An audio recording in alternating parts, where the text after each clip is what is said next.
We want to thank you very much. Let me go ahead and formally introduce myself. My name is Derek Bbanga, and I am a Genos coach and facilitator. I also run my own organization called Public Image, where we help people increase their earning potential by working on their soft skills, on how they are seen, how they're heard, and how they're remembered. And I'm delighted to be your host and moderator for today's fascinating topic. And we want to welcome you all from all over East Africa. I know we have people here from Tanzania, from Kenya, from Uganda. We may even have a few people from further beyond, Malawi and Zambia. You're all most welcome.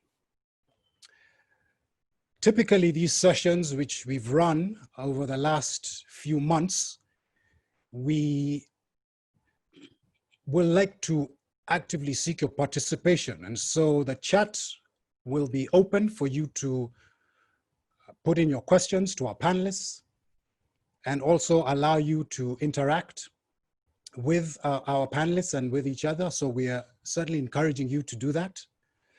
We also, for those of you who are inclined, have a couple of hashtags. And our hashtags for today are Mold a Culture. And so please feel free to interact with us on social media. We have an amazing panel today of whom I'll be introducing shortly. And our meeting should run until 5:30 East Africa time. This meeting is being recorded, so for those of you who are not able to either participate or watch, we will be able to share with you a recording of today's session. So, without any further ado, ladies and gentlemen, it is indeed my honor and my distinct pleasure to welcome our esteemed panel. I am just going to give you some brief highlights of their many accomplishments. We want to start with Kevin Mutiso, who is the CEO of an organization called Alternative Circle. Kevin says, and I quote, "I eat, sleep, dream, and play fintech and entrepreneurship." He's been an entrepreneur for over 12 years. He's worked as an investment manager. He's run a microfinance organization for over 5 years, but his passion is in building tech platforms and, of course, co-founder of the Alternative Circle. So Kevin, you're welcome to join us. Thank you very much. Karibu sana. We also have with us a gentleman by the name of Gift Shoko. Now, Gift is a career banker with over 20 years experience in the banking industry, and most recently was appointed to the position of executive director at the recently formed NCBA Bank Tanzania.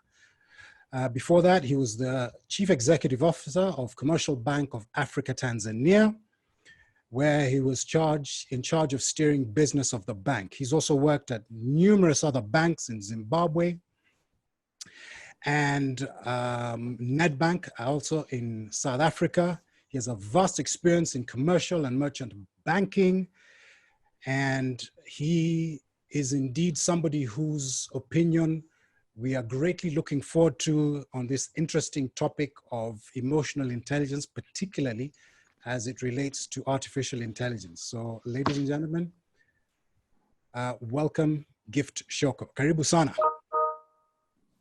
We also have with us another gentleman who is the country director of Trademark East Africa in Tanzania. He is a gentleman who has, again, a vast array of business experience. He has worked for BG East Africa, Tanzania, and Kenya, of which he was the vice president. He is formerly the executive director of the Foundation for Civil Society. And he's also sits on the board and chairs numerous organizations, including the University Council, He's a member of the board of directors of Mwananchi Communications Limited. He's a member of the Ministerial Advisory Board of the Tanzania Public Service. And as I said before, he has many, many accomplishments in the corporate world, too many to mention in one sitting. But we do value his opinion. We are honored to have his presence here as the country director of Trademark East Africa. Ladies and gentlemen, please welcome Mr. John Ulanga. John, karibu sana. Thank you so much for gracing us with your presence. And then last but certainly not least is a name that should be familiar to many of you if you have attended previous sessions that we've had. This lady is a psychometric consultant. She specializes on assessing recruitment services, as well as learning and development programs. She is the managing director of an organization called Profiles East Africa. And of course, she's also a Genos certified coach, an emotional intelligence practitioner, a team coach and a facilitator. This is a lady of whom we have worked with on many of these sessions. In fact, she has been the driving force behind many of the topics that we have covered over the last few months. Ladies and gentlemen, we are welcome to have Vicky Karuga. Vicky, thank you very much. Today you're sitting on the other side, you're not moderating, you're on the panel, but we are sure that your insight is going to be valuable. So thank you very much for agreeing to sit on our panel, Vicky. Right, so ladies and gentlemen, the topic of the day, we are talking about emotional intelligence, particularly as it relates to artificial intelligence. Now, I don't know about you, but when it comes to artificial intelligence, this is a topic of which I think is the next big thing. Let me share a few statistics with you. Did you know, according to a Capgemini study, that 76% of executives agree that artificial intelligence and automation will increase the demand for emotional intelligence skills as employees will have a more client and people-facing role. In fact, here's another interesting statistic. 50% of millennials believe that their skills as they currently use them today will be redundant in the next 2 or 3 years due to artificial intelligence. In fact, millennials aware of the impact of automation and artificial intelligence are getting more and more anxious because they realize that they, meaning artificial intelligence, automation, will absorb the maximum impact of their jobs. And they believe that they run the highest risk of being automated. So, having shared a few of those statistics, of which I will be sharing with you even more during our talk today, I would like to open our discussion today with our esteemed panelists. And I am going to start with Mr. Gift Shoko. And I'd like to ask you, Gift, we've been seeing the sort of rise of artificial intelligence. What role do you think emotional intelligence plays when it comes to artificial intelligence? Just as your opening sort of remarks. Gift, over to you. Thanks very much, Derek. And thanks for inviting me to be part of this panel to discuss this indeed very current and topical issue of emotional intelligence versus artificial intelligence. I would say these two these days are the buzzwords. Certainly, maybe let me start by addressing the issue of artificial intelligence, where, as you know, artificial intelligence relates to the simulation by machines of human actions. In other words, making machines behave and work as human beings do, capturing the cognitive abilities of human beings. That's the broad aspect of artificial intelligence, and there have been quite tremendous research and development in this space over the last, say, 20 years. And we have seen actually a lot of artificial intelligence tools and models in the areas of health, in the areas of production control, in the areas of games, in the areas of robotics and so forth. We have also seen recently the self-drive cars and virtual doctors. Therefore, I would say artificial intelligence is replacing repetitive human work. Now, on the other hand, we have emotional intelligence, which is really the science of human emotions and how we can make use of especially productive emotions, make use of them to increase productivity, to do with human feelings. So in this area, you find that we are saying productivity is directly correlated to the way humans feel. And as you know, humans, we are talking of the body, the soul, and the spirit. So that's the study of neuroscience has helped to establish the relationship between these three, the tri-unit of body, feelings, and emotions, how they impact on productivity. First, personal productivity, then corporate productivity. So I would think, to your question now, I would think that there is a very positive relationship between emotional intelligence and artificial intelligence. I would think that emotional intelligence will certainly become, or is becoming, more and more valuable and enhanced in personal productivity in the era of artificial intelligence. In summary, I would say that will be the relationship. I appreciate that very succinct, but that very powerful, and in your case, very definitive answer as to the role of EI in AI. We're obviously going to get into it through this session, but you know, as Genos emotional intelligence practitioners, of which there are quite a few on this call, we believe in 6 very powerful competencies: self-awareness, awareness of other people, authenticity, emotional reasoning, resilience, and being a positive influence. Kevin, in the tech world of which you have experience, have you seen emotional intelligence or a lack thereof it? What say you?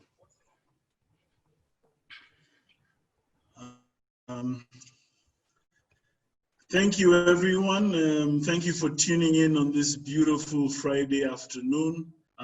Derek, thank you for the question. Yeah, so I'm in tech, I'm in fintech. What I do is building a platform, a market services platform with digital services embedded. So you're gonna see me now. And the way we look at EI and AI, we first broke it down to the base fundamentals. What is intelligence? And intelligence is basically the ability to make a decision. And so EI is using emotions to make a decision, and then AI is using data to make a decision. And of course, the more complex the decision, the more intelligent you're perceived to be. And so emotional intelligence in tech and in digital lending, for example, is all about the UX, the user interface. So, you know, what is the mood of a customer when they're borrowing a loan, when they're paying back a loan? How do we remind them to pay back loans? When they default, how do we put pressure? And we've got different things. We've got things like can pay, won't pay, will pay, can't pay. And so and because of those different data sets, we've sort of learned how to use emotional intelligence as part of our customer interfacing tools. So be it the app, be it Facebook, be it customer service. Yeah, so you cannot have a tech industry that has a consumer-facing product without emotional intelligence. Okay. Thank you for that answer, Kevin. You're, again, very definitive, leaning on the side of yes. Let me ask the same question to our next panelist, John, but in a different way. John, what part does emotional intelligence play in the agenda of AI or artificial intelligence from your vantage point or your viewpoint? Thank you, Derek. First, I think I really appreciate and agree with the contributions by my colleagues. If you look at the history of artificial intelligence from the 1950s, when somebody called, I think, Alan Turing asked the question, "Can machines think?" And then I think 1955, a guy, an American computer scientist called John McCarthy, I think, started to propose that actually we can make computers think, interpret data in a way that is going to being similar to what human beings do. And of course, fast forward to now, artificial intelligence can result into more productivity. I think data say at least 300% more productivity than what a human being can produce. Better decision making from analytics from very, very many data sets, large amounts of data that a single human being can't do easily. They can do increased accuracy. The errors that we make as human beings are not there in computerized artificial intelligence mechanisms. Personalization, the way that they can gauge your likes and your dislikes, and give you a product that really meets your requirements. But what artificial intelligence, with all this sophistication that we might talk about, cannot deliver? It can't deliver empathy. It cannot deliver emotions in a way of, it cannot deliver vulnerability that human beings do express. It cannot deliver the human connection, because much as we can interact with machines, but still we want that human connection. It cannot deliver inspiration. You cannot engage with Alexa, for example, or Bixby in your Samsung's phone and then end up being inspired. That can only be delivered through that human connection. And so with all that we are saying, so and these things that I've mentioned, the four things, the empathy, emotion, human connection, and inspirations can only be delivered by emotional intelligence. So that's where the value of emotional intelligence still comes in, like almost that icing on the cake on top of artificial intelligence interventions that we might design. Thank you. Thank you for that, John. I agree with everything that you've said. And again, I like the fact that everybody is sort of leaning on the side of the importance that EI, as I expected, is playing a very important role in, particularly in this age of artificial intelligence. Now, Vicky, I want you to put on your assessment recruitment hat. Hiring, learning programs in organizations, have they been adapted to the age of the machine or automation? And if so, what role does EI or emotional intelligence play in that?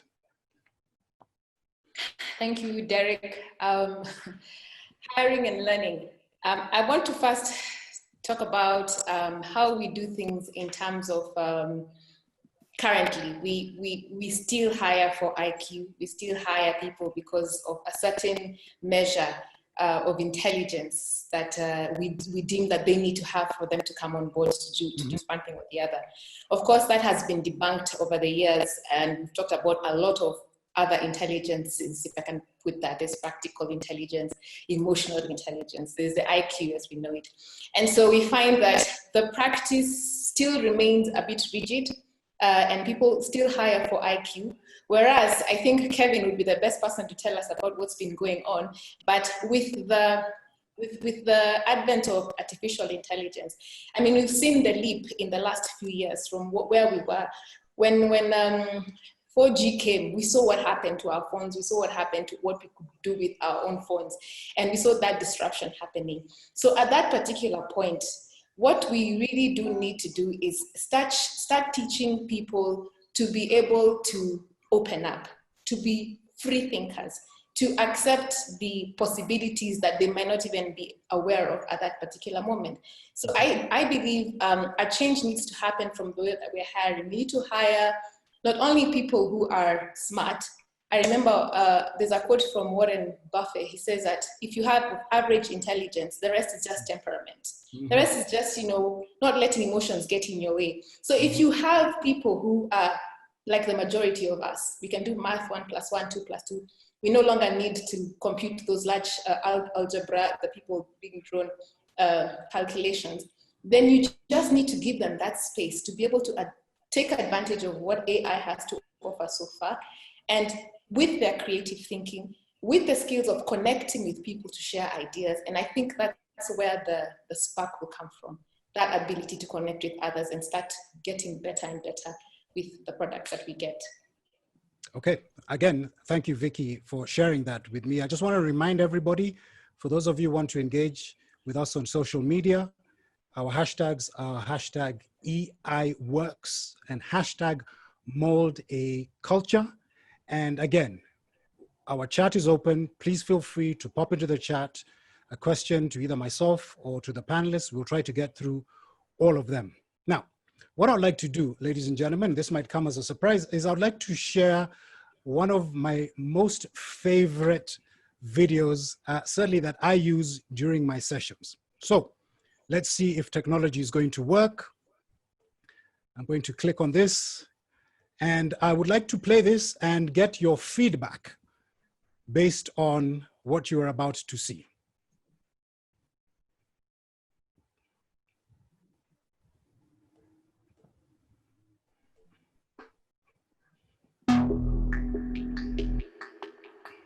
Hi, Sophia. How are you? Hi there. Everything is going extremely well. Do you like talking with me? Yes, talking to people is my primary function.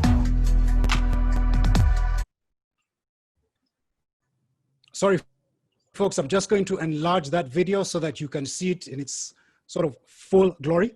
It'll take 1 second for it to come up.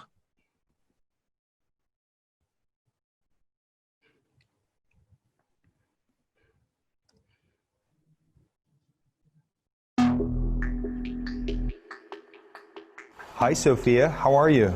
Hi there. Everything is going extremely well. Do you like talking with me? Yes, talking to people is my primary function. Hanson Robotics develops extremely lifelike robots for human-robot interactions. We're designing these robots to serve in healthcare, therapy, education, and customer service applications. So the robots are designed to look very human-like Sophia. I'm already very interested in design, technology, and the environment. I feel like I can be a good partner to humans in these areas, an ambassador who helps humans to smoothly integrate and make the most of all the new technological tools and possibilities that are available now. It's a good opportunity for me to learn a lot about people. Sophia is capable of natural facial expressions. She has cameras in her eyes and algorithms which allow her to see faces, so she can make eye contact with you. And she can also understand speech and remember the interactions, remember your face. Okay, folks, I just wanted to stop it. I was hoping everybody was able to see this. Were you able to see it as it was running? I wasn't seeing it.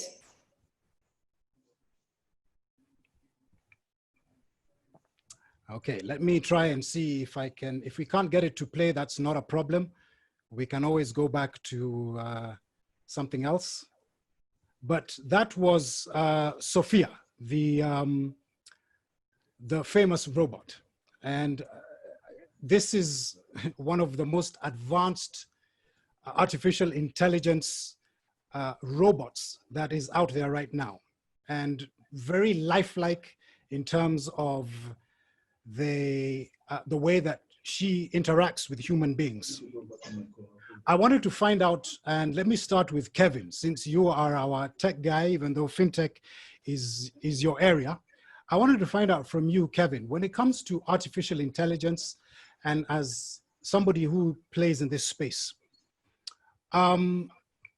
what have been the foundational strengths that you have found yourself leveraging to pursue your agenda in developing apps like the Shika app for the alternative circle? And does EI or emotional intelligence play any part in that? So first of all, Derek, thank you for sharing that video. Okay. I had a presentation sort of when I was preparing for this. I was going to use that robot as an example of lack of EI. Right. So when I did some training in San Francisco in 2018, and we met a couple of companies that were working on different types of AI to help deaf people navigate walking on the street, so that if there's a bike behind them, it squeezes them a little bit so that a deaf person knows, you know, there's a dangerous noise behind you and you need to move. And I brought up the video you just played, and I asked, right, what about that humanoid? What about that avatar? And when they did consumer research, I found out a lot of people who are they call focus groups to see what the use case of that kind of technology could be to be monetized. And what they found is that a lot of humans find that humanoid very creepy, right? And that creepiness is what creates what we call in design cognitive dissonance, right? So it's that, like, oh my God, what is this? It's scary, it's weird. And so the interaction with that to sell a good or to sell a service in terms of its viability became very low. What I found, however, was in terms of what an emotionally intelligent design of a similar avatar, the data sets that I found that were interesting was that humans want something that is human-like, but is not human. So I don't know if you've seen the Toyota robot, which has sort of like a face, but then it has these positive and negative feedback loops to interact with its master, for lack of a better word.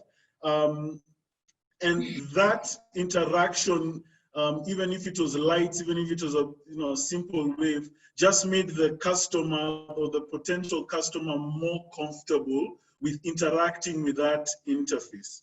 Which now then lets me to segue into your question, so what we do at Shika when designing apps. Now we're trying to build a super app, as I talked about earlier. And a super app is basically an app that allows users to do basically anything. So something like WeChat.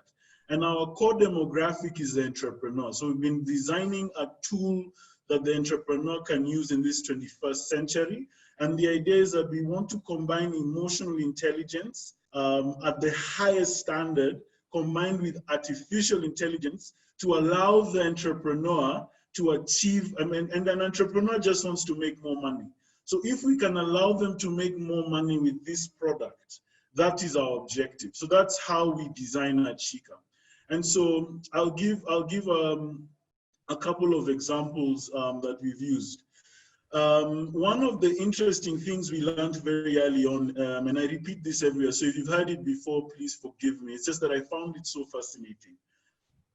We started learning, when we were running an experiment to figure out how to build the algorithm to determine who to lend to and how to identify what we call the informal sector entrepreneur. It took us 2 years to do this. We used to lend for 24 hours. So would leave the system open 24 hours. You could walk here, you could download the app, you could go onto the app at 9 p.m., 10 p.m., and you'd get your limit. But we noticed when we analyzed the data that loans between 7 p.m. and 7 a.m. had a higher default rate than those between 7 a.m. and 7 p.m. And when we decided, you know what, we're going to stop lending after 7 p.m. and reopen at 7 a.m. like a typical shop, which is quite counterintuitive from a digital point of view. But guess what happened, right? The people who would need the money to trade between 7 p.m. and 7 a.m. would readjust their life and come onto the app just before we closed, or pick the money very early in the morning. So at 7 a.m. when we opened, there would be some people ready to take money. And actually, if we were 15 minutes late, there would even be, Twitter, Facebook, and emails going straight into our customer care channels. But here's the cool thing that happened.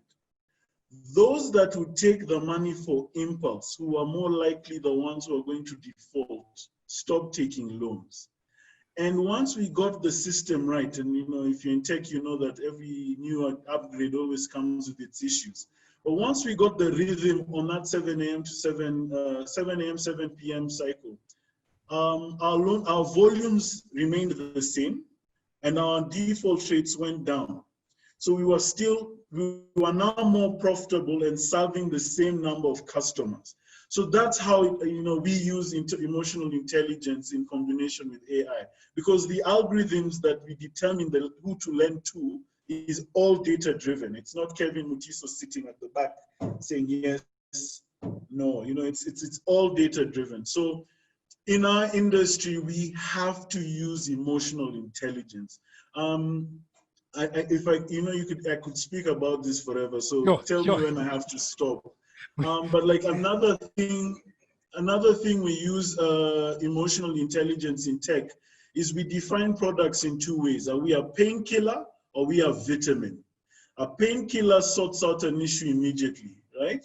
And then a vitamin sort of solves a problem for the customer over time, right? So you have to, do you get my point? So I like the that way we package, the way we package our product, or the way we are designing how we're going to market to our core demographics, is using those two fundamental principles. And then over time, we want to stop being a painkiller, because that assumes the customer is an addict, right? You want to move them into a healthy customer, so one that sees utility in your product. Thanks, Kevin. Just in case I talk too much. No, fantastic. I love that analogy of the painkiller versus the vitamin. I think that's really powerful. Let me move on. I want to talk to John. So John, you saw a little bit of that video. I apologize, you weren't able to see all of it, but it's been long known that, AI, automation, robotics is going to change markets. Self-driving cars are coming in, robots like Sophia, the video you just saw. Looking at trade, as the head of an organization that deals in that area, what role do you think AI is going to play? And as an add-on, how do you harness this to enable that growth to spur our economies, particularly incorporating emotional intelligence? What say you? John? I was waiting to be unmuted. So thank you. Now, if you look at trade in the region, say the East African region, there are two categories of trade: either trade in goods or trade in services. Now, if you look at trade in goods, it can either be trade in, say, raw materials or raw goods, say agriculture produce, or manufactured goods. Now, artificial intelligence plays critical role in production or even in identification of demand, what is needed, because artificial intelligence captures people's tastes, people's requirements, people's spending patterns.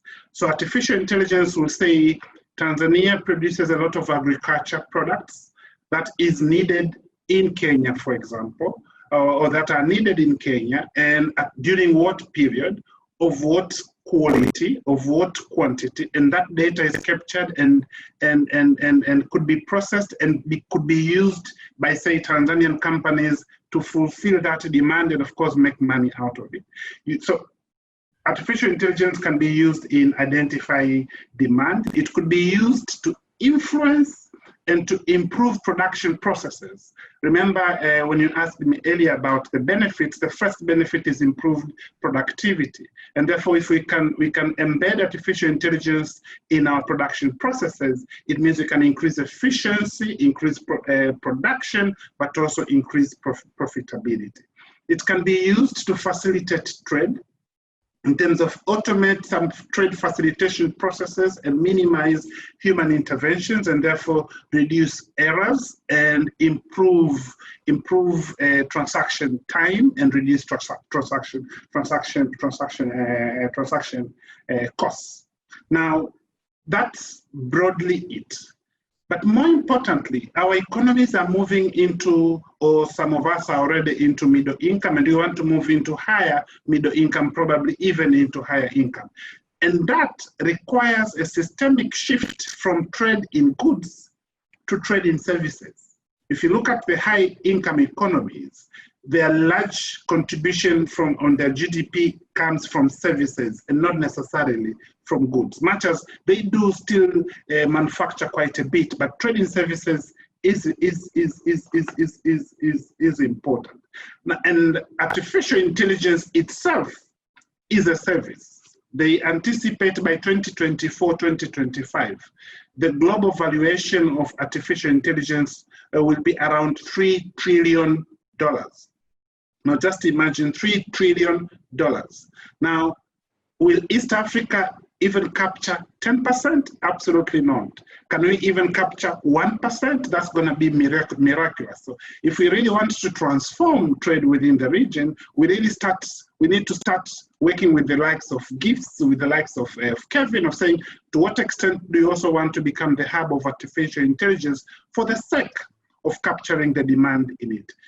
But then, going back to trading services, when you talk about trading services, it's around tourism, for example, financial services.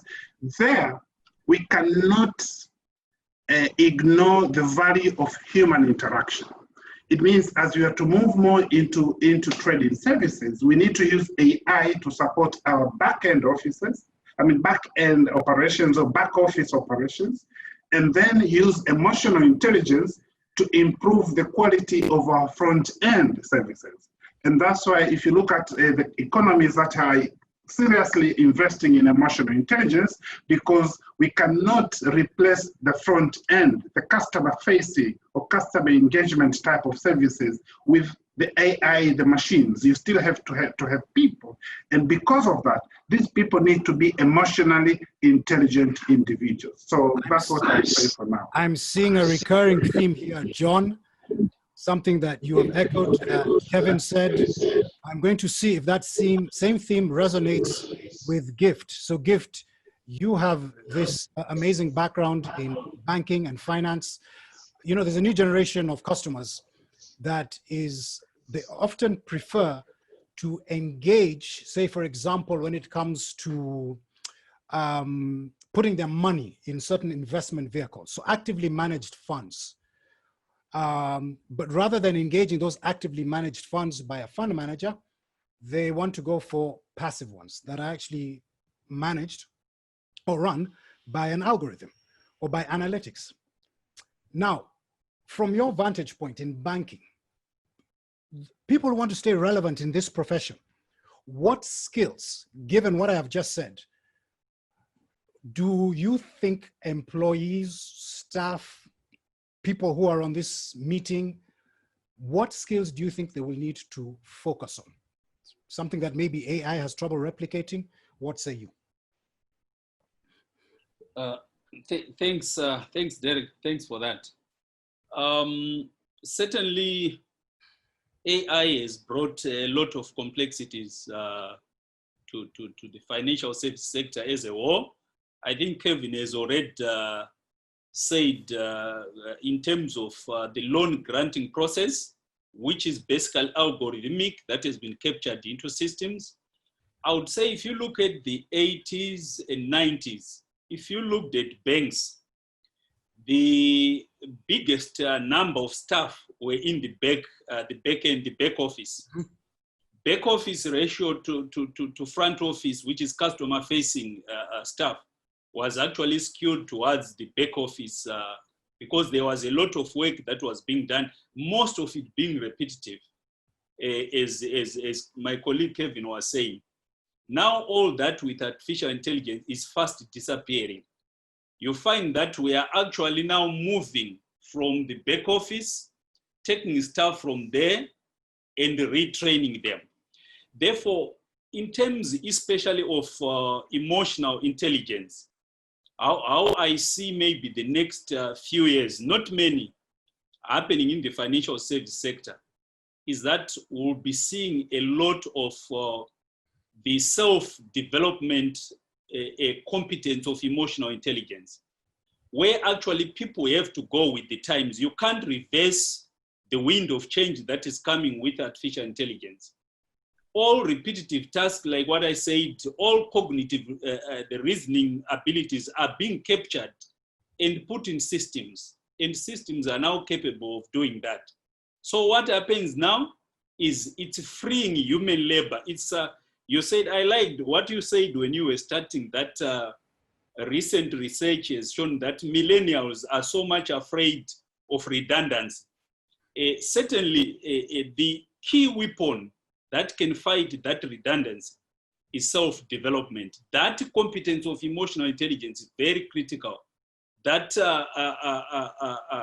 employees in the financial service sector need now to develop extra skills so that they are able to participate. You were talking of the passive funds. Who is creating those passive funds? So these are skills, continuous development that they need to be engaged in. Therefore, I see self-development as a critical skill, a competence that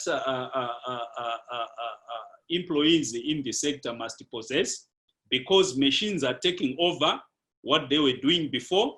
But as my colleague John said, machines will never take over the ability for emotional reasoning in human beings.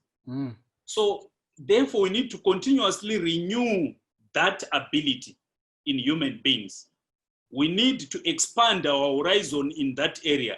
And that's the relevant thing to do in this era. Okay, I agree with what you say, Gift, and thank you very much for that answer. Machines will never take over. But let me draw in Vicky. I mean, we are looking at jobs that have been changed by these machines or automation or big data, whatever you want to call it. Teacher, doctor, financial advisor, like I mentioned, stockbrokers, marketers, business consultant, drivers. The list goes on and on. Vicky, from where you sit, what do you think is the future of jobs, or for a young person who may be on this meeting or this call, in terms of getting in to a space where it has been changed by the effect of artificial intelligence? I'll start by giving my own example, just because I think I need to illustrate the kind of change in thinking that we as human beings need to actually have to embrace what's coming in the future.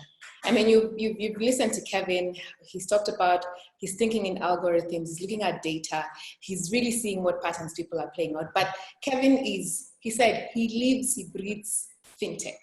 He sits there, and I'm sure if he sat here and gave us his whole journey, it's not been an easy journey. He's had to develop grit.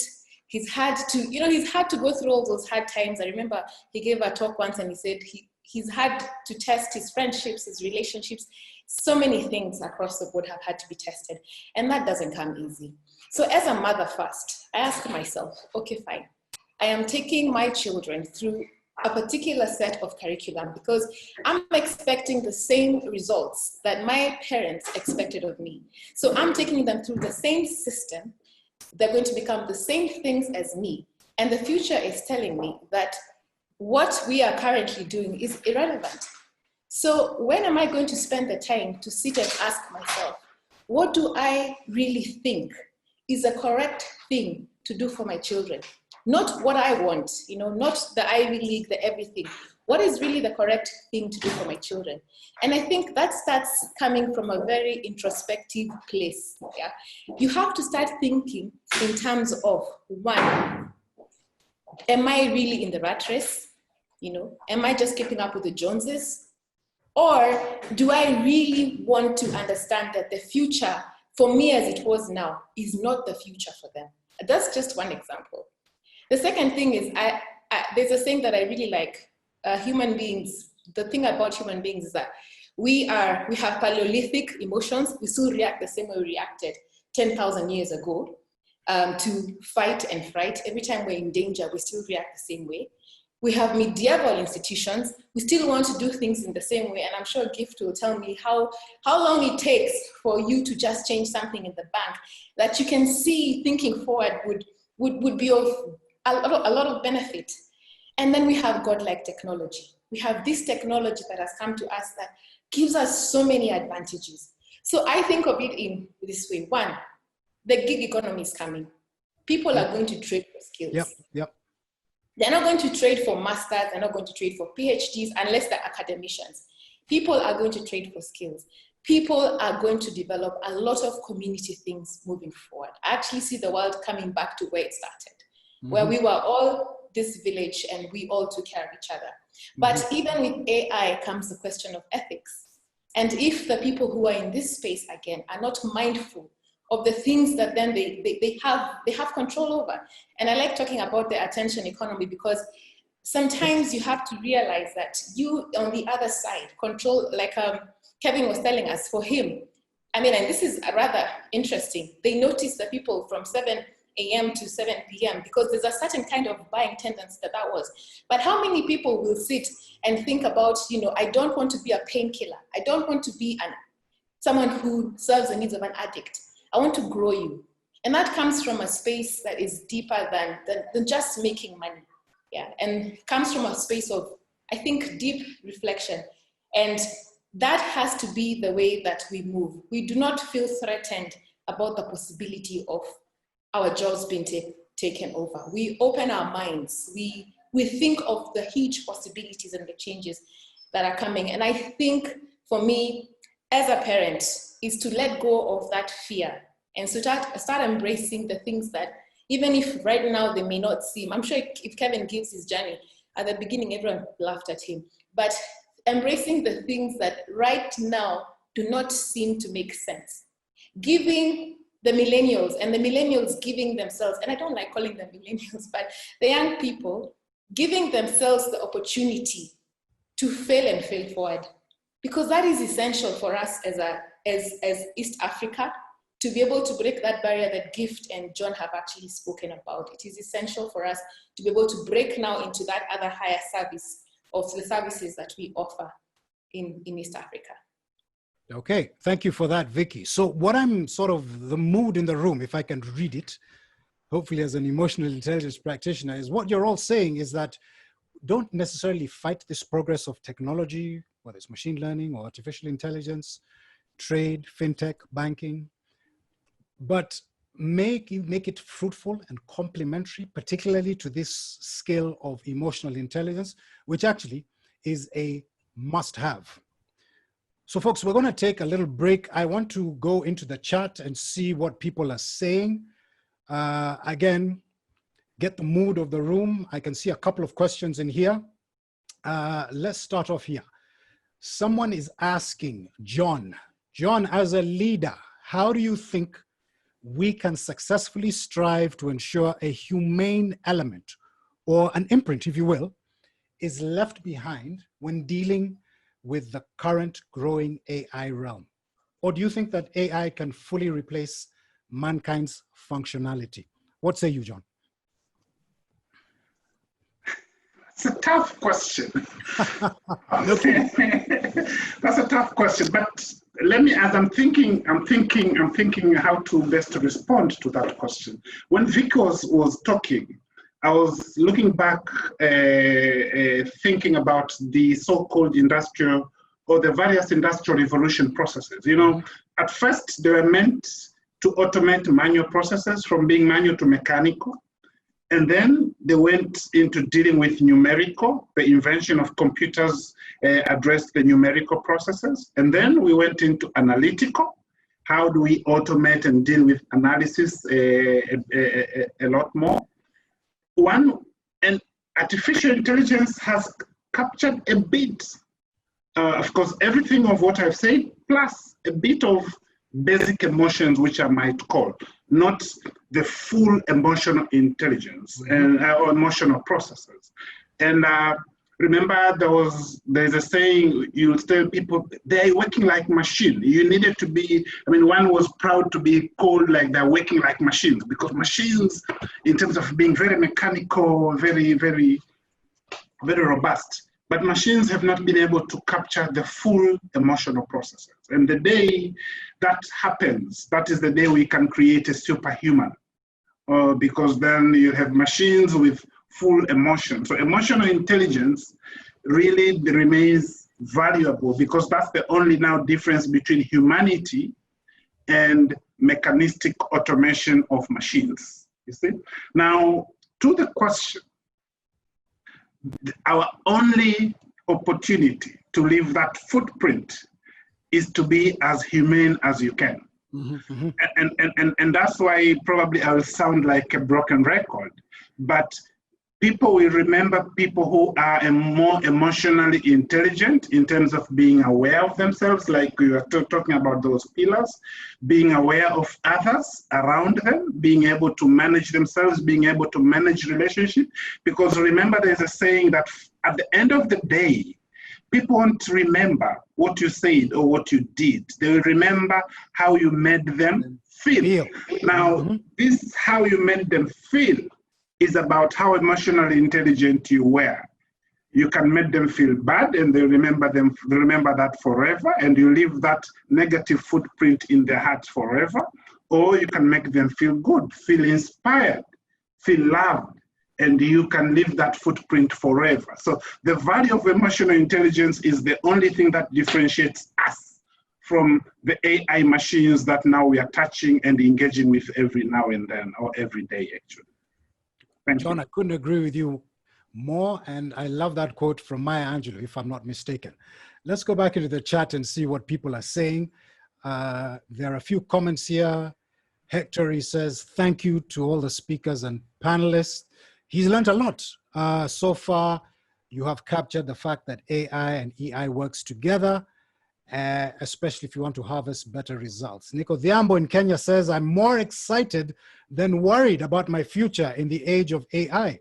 What is apparent to me is the need for us to be creators as opposed to just consumers. Thank you. Nick couldn't agree more. Zuhura, Madam Zuhura, of course, our EI coach in Tanzania, says it's a great conversation, and she likes the fact that a combination of EI and AI produces great results. Oh, the messages are flying in. Let me go a little bit quicker. She says our world is complex and dynamic. Without the integration of EI and AI, it'll be disastrous. Shabir says, AI will not replace humans. There was a fear that robots would replace humans, but now we have collaborative robots, which we call cobots. Iyo sijasikia, cobots. I don't know if our panelists are familiar with that, who work along with humans. And I thought I did my research for this topic. So Shabir, you have a passion in this subject, and embracing from the change from manual machines to semi-automatic. Training is the key to workers to embrace technology. Perhaps you can just put in a little more information about those cobots in the chat over there. Jacqueline says, exactly, feelings are ruling, effective communication in every aspect. Can you say, take an example in this meeting? Imagine that we're all Sophias. Would you think we would be having this discussion? Humanity is very important. Dharma has a question. How do we address bias in AI? I'm not sure if that question has been answered. I am going to put this to any member of the panel. How do we address the bias in AI? AI depends on humans to put in all these algorithms. Secondly, diversity and inclusion, especially where women are concerned, is far from being achieved. Again, she says bias. Please enlighten us or enlighten me. Panel, over to you. Kevin looks like he wants to answer. Kevin, go for it. I want to try because it's a very interesting one. First, I'd like to say help Vicky with the question where, what skills do we need to pick up? One of the, and this is just an insight I picked up from being on the back end of building an algorithm. One of the key opportunities that exist in the market right now is learning how AI of the large companies work. And I'll give you an example. If you understand, for example, how their YouTube algorithm works or the Facebook algorithm works, you can actually manage your cost of marketing very cleverly. So, you know, one of the skills I think we need to learn for the future is learning to complement algorithms to optimize for yourself, right? And of course, that means then also learning how to sell better. Now, bias, which Vicky actually spoke about as well. Emotional intelligence as a human being is knowing yourself, mastery of self. And to master your emotions, you need to sort of master three things: your ego, your bias, and your fear. So when Vicky was talking about fear, we need to manage and master ego so that we take critical feedback well, that we listen to criticism, and that we're able to debate. So on the comments, for example, I've seen someone, I dislike the name millennial, and I've seen somebody say they like the name millennial. And that's the kind of conversation we need to have, because we need to debate a point so that the best idea wins, right? That should be the objective of all sort of endeavors, and that's what intelligence is.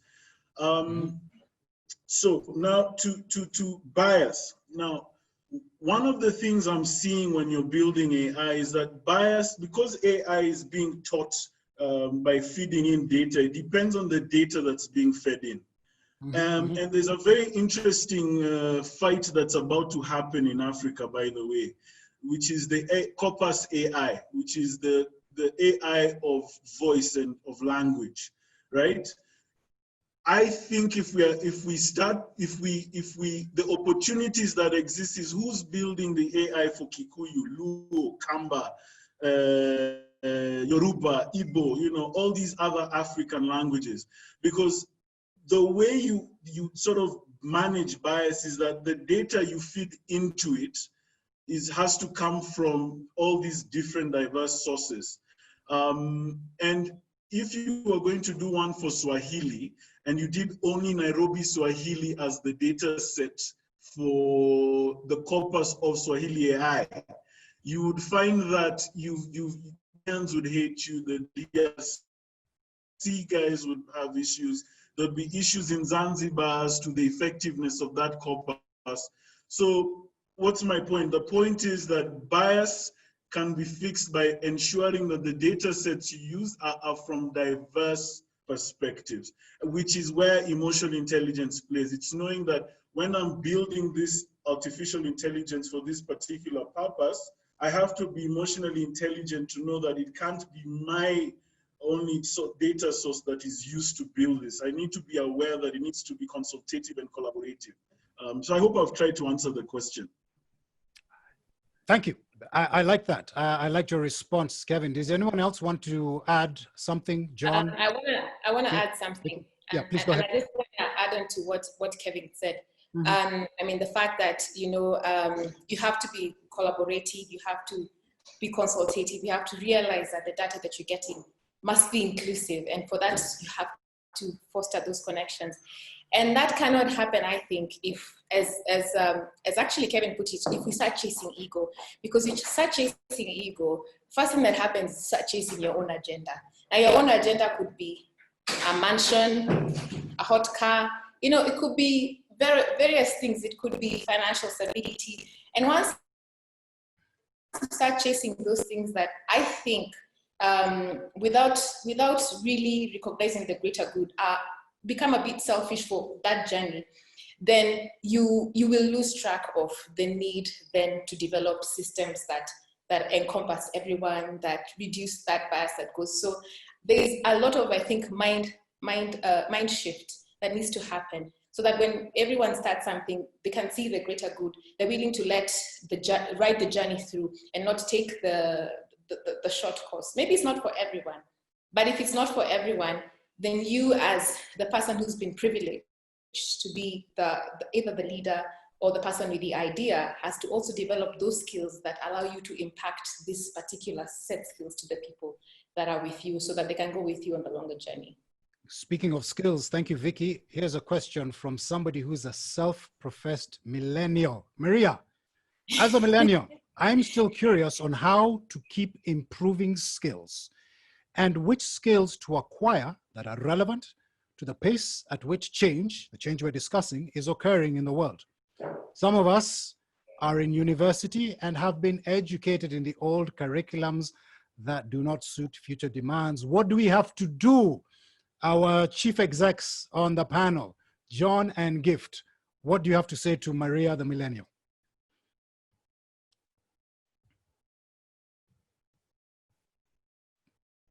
Gift, John, are you still there? Are you with us?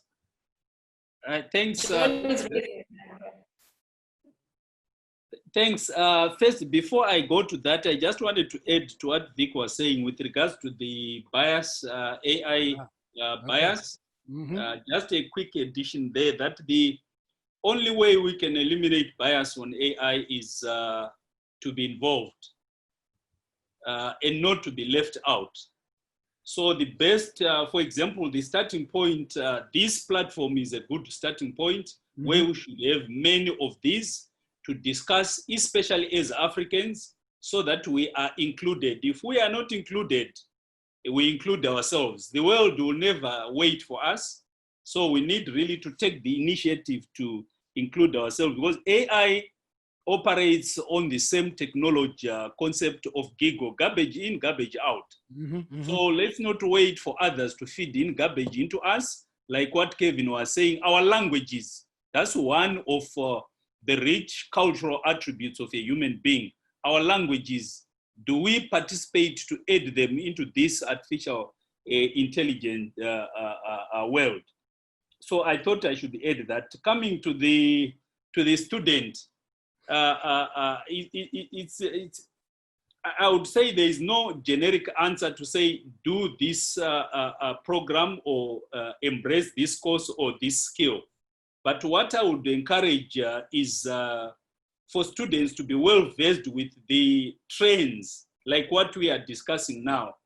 The trends in terms of artificial intelligence, these have recently been enhanced by especially the COVID pandemic. The world will never be the same again. Technology, assimilation, digital implosion, all these things are actually going to be further and further enhanced.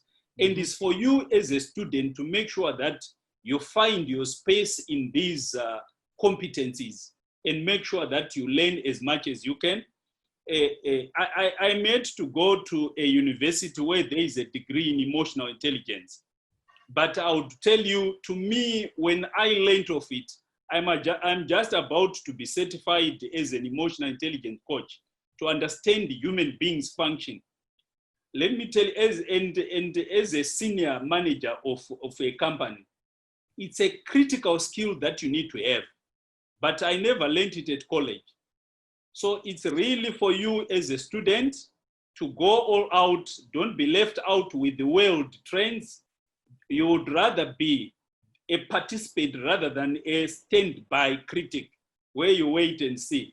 So I'll tell you these these two trends we are talking about are very critical for you to explore further, find your own space, your own interest, your own passion in these things and see how you can develop.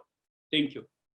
Gift, I loved what you said. In fact, I'm just looking at the Capgemini report where it says 74% of managers believe that emotional intelligence is a must-have skill within the next 1 to 3 years.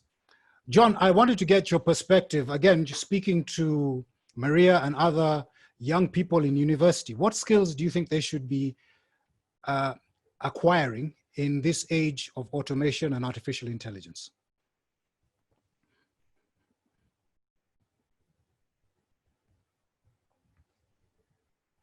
John? I'm getting a bit of delay from Vicky. Oh.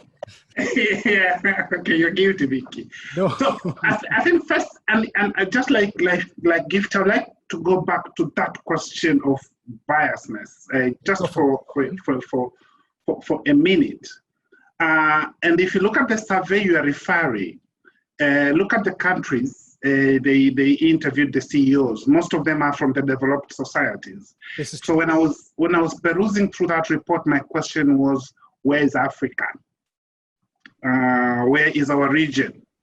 And is AI for us? Are we at the driving seat of AI, or are we the consumers of AI? Are we feeding into artificial intelligence mechanisms of the global entities and not of our own regional or African entities? So it means, much as we might not see, we are contributing to the biasness by not participating. So I agree with what Gift was saying. Let's grab the seats. Let the young people, and even us, the not young anymore, to really find a seat into how can we influence AI to suit the needs of the African people and the African continent. With a light touch, if you look at when we started this conversation, Derek, you did put a picture of the Terminator. Yes, that's correct. Have you noticed all the superheroes are men? I'm not believing that. And the women are usually only the cheerleaders. They only cheer the men and sympathize and provide the love, etc., etc. That's an obvious bias. It's because probably not so many women are participating in identifying and defining the agenda. So let's take the seat as African countries, but more so as women. Otherwise, we will be victims, and we will be complaining of being left out. Now, back to the question about what you can learn. I think there is no, as Gifter said, there's no answer, but the best thing that you can learn is the ability to learn, unlearn, relearn. Because the way things are changing, times are gone of saying I qualified as an accountant and I remain as an accountant the way I was taught in school for the rest of my life. I qualified as an engineer, I will remain as an engineer for the rest of my life. So going to school, going to university should only at a bare minimum train you or teach you the ability to learn, the ability to unlearn, and that's where most of us are stuck. Once we learn something, that remains stuck in our head. Those days are gone. So learn, unlearn, relearn. And the young people, that's what I can tell you. That's the ability that you need to do. We are holding these conversations because every day we are learning, we are unlearning, and we are relearning new things. And that's the way of the future.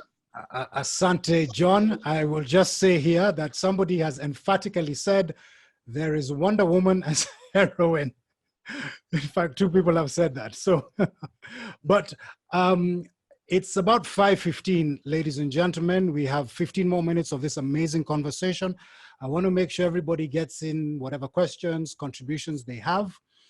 And so what I'm going to do is I'm going to back into the chat and read some of the feedback from our participants from all over East Africa. Eve says, Vicky, you are speaking to my heart. Nick says, we don't need to be worried about being overtaken by AI for the big reason that technology singularity will not happen in our lifetime. I don't know about that. Something maybe our panelists can address.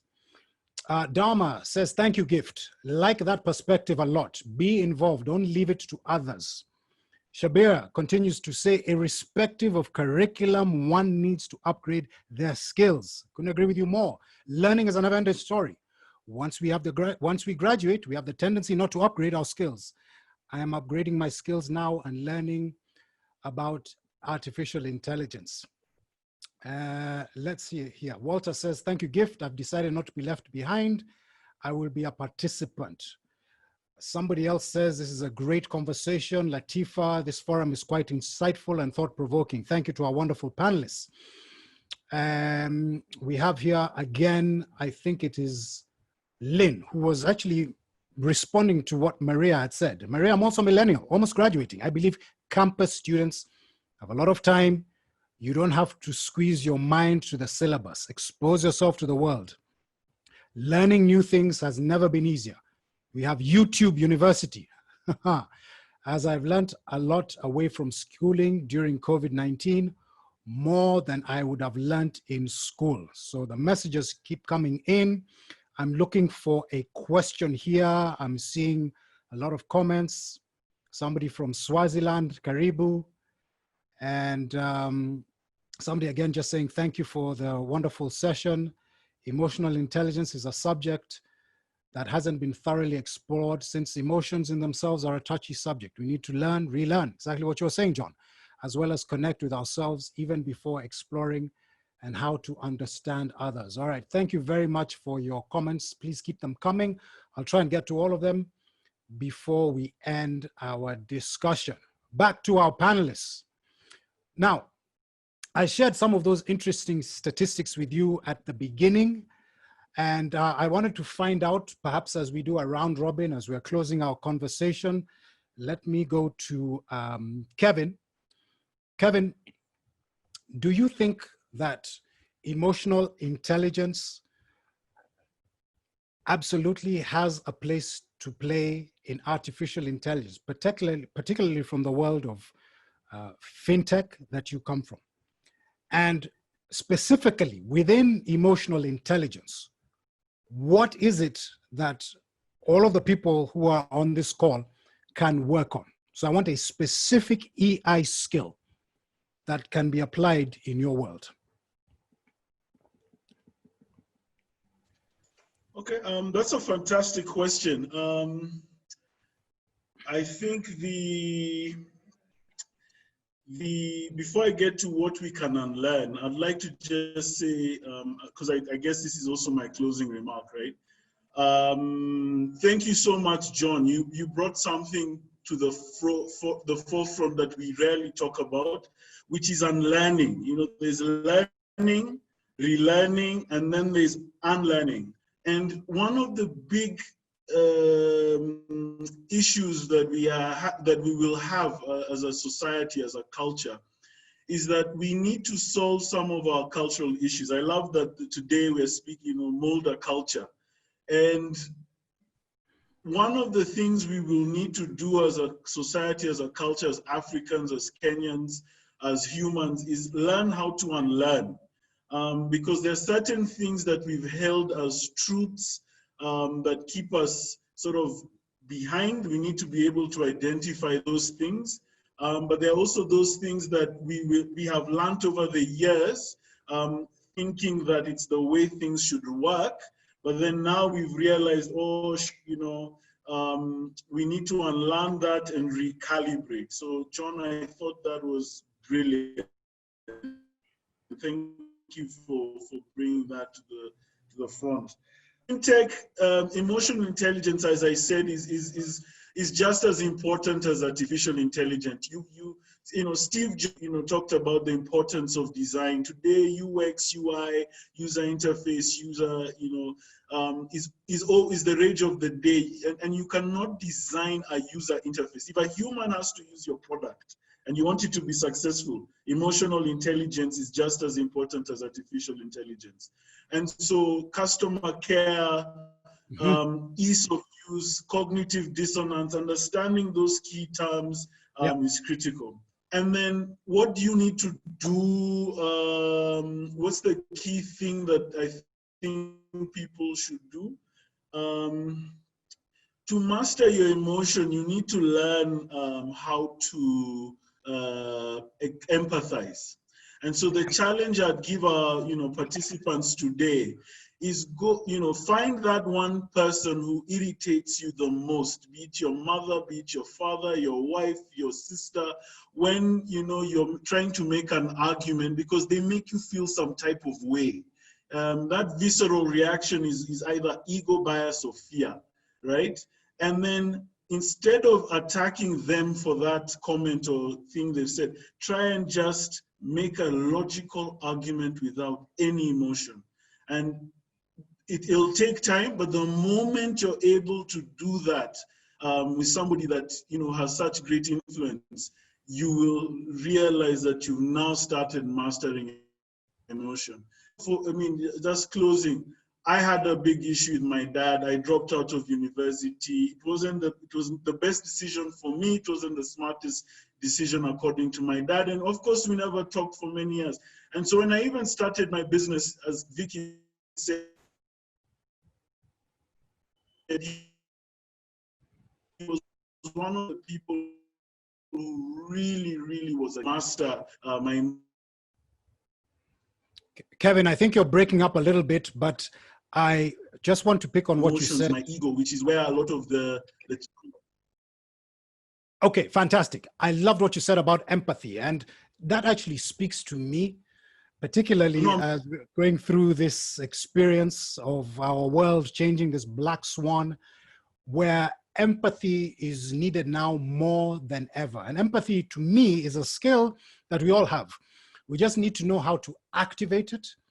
And I won't get into a great soliloquy about empathy. Perhaps that is a conversation on its own for another session.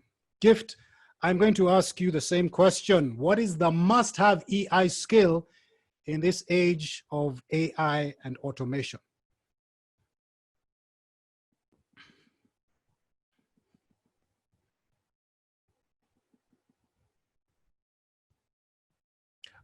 Gift, I think you're on mute. If Sorry. No, go for it. Right, thanks. I was saying, as I said earlier on, to me, the critical competence or skill set that one needs to really possess in EI, to me, is skills that come out of self-development, the self-development competence. This is very critical to me. Why am I saying that? If you are in control of yourself, it's easier to be in control of your surroundings. The tragedy in life is trying to be in control of the environment, and even companies like like in our world today, or countries, you try to be a leader, but you can't even lead yourself. So I think there is a great need for individuals to self-reflect, look at yourself, look at your value, and look at your own gaps. Be aware of your emotional capacities and things you need to develop within you, and learn continuously. AI and EI, as we have said, they complement each other, and they are here to stay. They will never change. It's us who must change. Therefore, be adaptive, be opportunity seeking.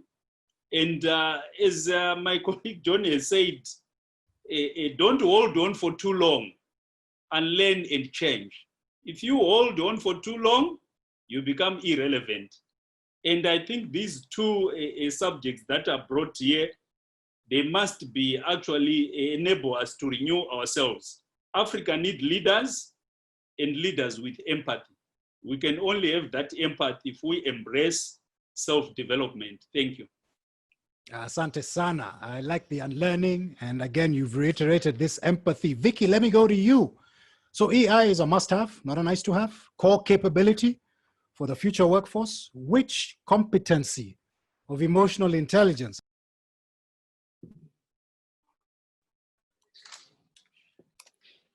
Vicky, did you hear my question? No, I didn't. Emotional intelligence is not just a nice-to-have, but a core capability for the future workforce. Which competency, as we like to say at Genos, is the must-have for our audience? Okay. I know, let me just start by here. I know that a lot of people kind of think that, well, they know because they can see that emotional intelligence is not really an alien concept. I think it's been around, especially in African cultures, for quite a long time. But we forgot about it. We forgot about, listening to ourselves, connecting with others, because we entered into this whole rat race for whatever it was. And I think the world now is coming full circle, even for us as Africans who haven't been in this scenario for a very long time. But if you I remember the first time I went to the World Economic Forum, and they said something like, the future skills for the world will be literacy, numeracy, computeracy, and I can't remember the fourth one because I got stuck at computeracy. It means that people will have to learn coding as a basic language, like they were speaking English today. So you see, that's a whole shift for a lot of us, because I mean, computers are that alien thing and we are these alien people. But I think for me, the biggest skill that people have to go back to, because I think it's just going back to it, is just being a bit more mindful about the choices that we make, the things that we do. Realizing that sometimes things don't always work out, but that's okay. And being mindful about the people around us. So just raising that awareness and that self-awareness, removing ego. There's a huge debate right now called on intellectual humility. So you find people with intellectual humility learn because they believe they don't know enough, and so they keep learning. But before you even get to that intellectual humility, there's a lot of self-awareness there. There's a lot of self-awareness to understand that the blind gaps that you may have, that you may not even be aware of. I mean, even as I speak here, I have learned so much from all these people, even from the chats that have come, and concepts that maybe tomorrow I'll be talking about on my blog or on whatever. But having that intellectual humility allows you to have the thirst to learn, because you don't learn because you want to know more. You learn because you know you don't know. And so that self-awareness for me is a big I think will be a big driver to the people who actually thrive in any process. It underlies, it's a bedrock for developing your resilience, developing how you impact people. I think it's a big thing. Right. The unlearning that John was talking about. Thank you for that, Vicky. So John, given the profound impact that you have all said about the impact of automation and AI across all levels, which is the emotional intelligence skill that you can leave our audience with to master? I would support what others have said, but let me just put a quote or two. There's a quote that says, and you'll excuse my English because that's the way it was put. It is saying, when you are dead, you don't know that you are dead. It's difficulty only for the others around you. Mm-hmm. And the same applies when you are stupid. You don't know that you're stupid. It's just difficult for the people around you. Right. Now, emotional intelligence is about that. So the foundation of emotional intelligence, as Vicky has said, is about self-awareness of your emotional triggers and how do you manage those triggers in a way that produces a human being that is celebrated. Because there are only two types of people, those that are celebrated and those that are tolerated. And we want to move from just being human beings that are tolerated to being human beings that are celebrated. And the difference between those two categories of people is self-awareness, which is the foundation of emotional intelligence. Thank you. Thank you very much, John. You couldn't have said it any better. All right, guys, I want to go to the chat. We have a couple more minutes, a lot of feedback. I just want to make sure that I get to most, if not all of it. Somebody's asking if this session we recorded. It will be. Sandra. Jacqueline says, thank you for the great conversations, great takeaways from Sharon, from Israel, from Kevin, from Nixon, from Lynn, from Helen, from Lulu, from Masala. Okay, these are all, everybody's saying asante, asante. Thank you very much. And learning. Let's see who else we have here. Zuhura, intellectual curiosity followed by intellectual humility makes a great person. I know I had some earlier comments. I don't know if I can get to them. I may not be able to get to all of your comments, ladies and gentlemen, but we want to thank you for your active participation and your questions, your contributions, and your feedback. To me, this conversation has been about what you can offer better than any smart machine can do, or Sophia, and that is relating to the people around you. That is EI. So begin to nurture, invest in these emotional intelligence competencies or abilities, the same way that you would invest in the technical parts of your career, your academic qualifications. If you can be an outstanding listener, communicator, you have empathy, self-awareness, managing your own emotions, you will find that this brave new world that we go into, which has been brought to us very quickly, beginning March this year, you will find that you succeed in this brave new world. So I now want to thank our esteemed panelists.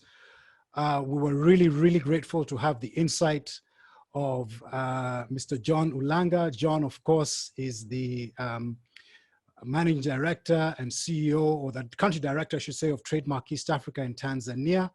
We're also thankful to have Gift Shoko, Executive Director at NCBA Bank Tanzania. Thank you very much, Gift. And Kevin Mutiso, CEO of the Alternative Circle, and also an entrepreneur in the fintech space. And of course, our very own Vicky Karuga from Profiles International, Genos coach, and psychometric assessments expert. We want to thank you all for your wonderful contributions. Ladies and gentlemen, the conversation continues. Our hashtags will still be there. We want to thank you, all of you, for joining in this call. I hope you have found it as awesome and as relevant and as rewarding as I have.